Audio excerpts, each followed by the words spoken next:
4 часа, които нашите главни герои ще бъдат обичани книги, приказни истории и заедно ние ще разкажем, ще нарисуваме, изиграем и изпеем този ден. Чудесни библиотеки, които вече 9 години през август гостуват в различни паркове на София. Събитието е дело на местната комисия за борба с противообществените прояви на малолетни и непълнолетни район Красно село с изключителното партньорство на Столична библиотека и Общински културен институт Дом на културата Красно село.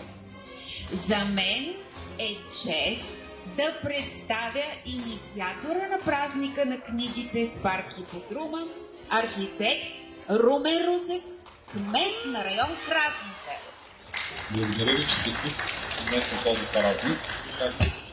Първи път организираме и сме поканили библиобуса да гостува в района. Надявам се, че децата ще се забавляват много добре днес и вие също, родителите, ще се забавляват с тях. Благодаря ви много. Ще има песни на децата, ще има и други забавления. Пожелавам ви приятни изкарани 4 часа при нас.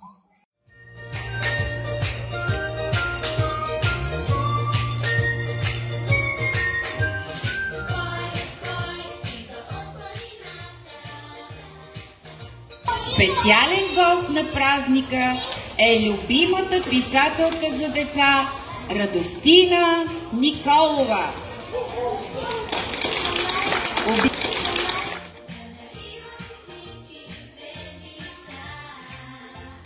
Радостина Николова е детски писател и основател на издателство за детска литература Мармот. Тя става популярна с нейните книги "Приключенията на мотовете", които тази година навършват цели 10 години.